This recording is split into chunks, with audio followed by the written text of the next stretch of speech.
Hello. Um, yeah, kind of got a lot of stuff going on. Like Buddy here. Hey, buddy. And I don't really have what I would consider enough content to make like one entire video. I feel like I can make like 18 short ones. But it doesn't seem like it's just cohesive to keep going around and doing little bits here and there. So I'm going to try to concentrate on one of my projects. I'm still working with some of the Logitech stuff, but this one today, let's work on what I'm calling Yoshi's Drift Sim.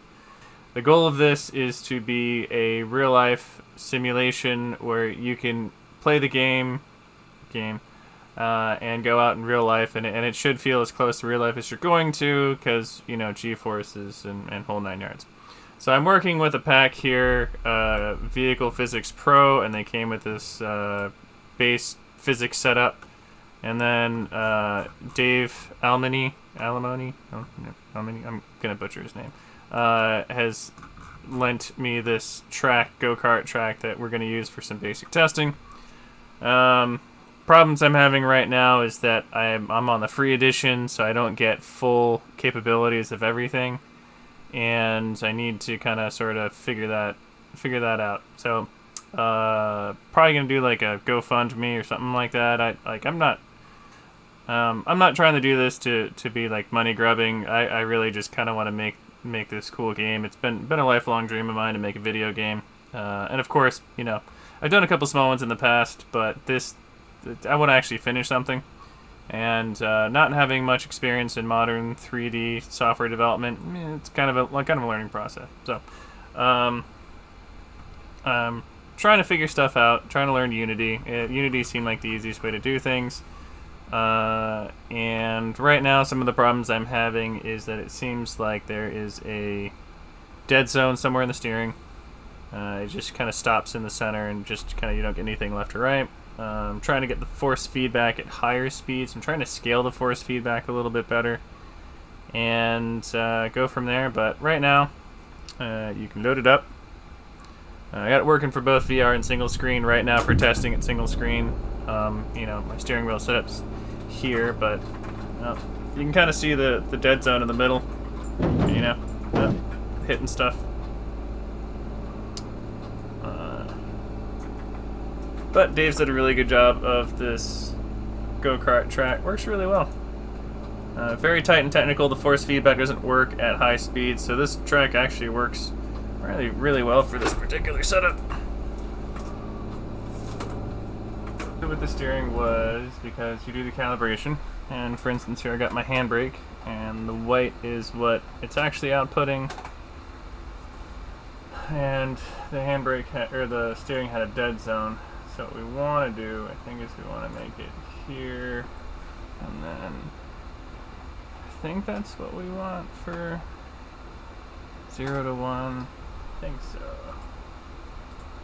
Right. So then that should. There we go. There's handbrake. When you first get into the game, hit escape, set all your controls and stuff. It's usually pretty self-explanatory, not too bad. And then put on VR. And to recenter the steering wheel, I do it through the Oculus.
Days of Wonder, which is just very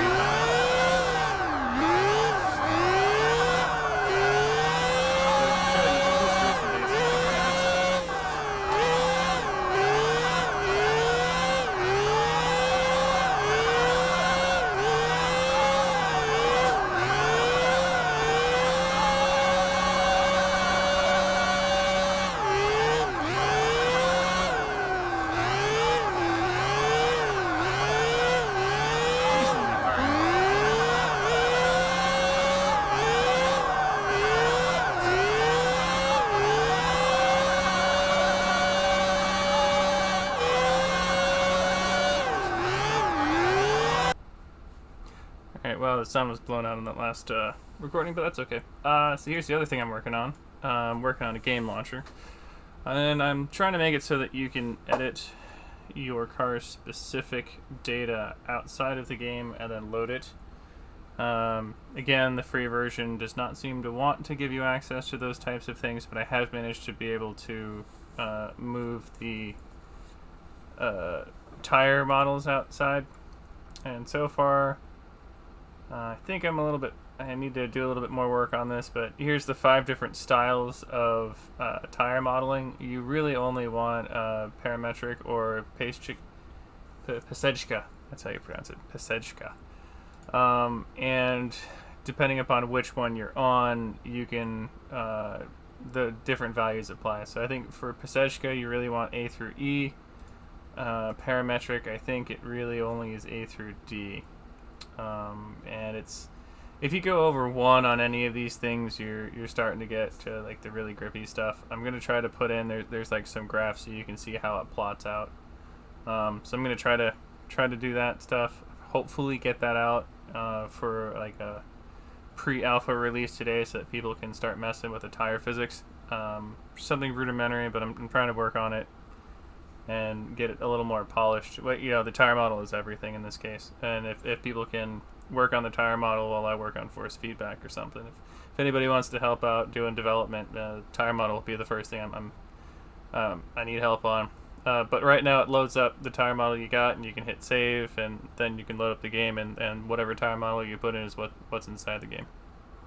So a lot of work ahead. It's daunting. Just try to do a little bit every day or two. But yeah, but as always, I appreciate everybody's help. I appreciate the likes, comments, subscribes, and all that stuff. Keeps me going, keeps me wanting to do this. If you have suggestions, questions, anything, place them in the comments and I'll get back to it. So thanks guys. I'll do another release hopefully within 2 weeks, and thank you. See you guys next time.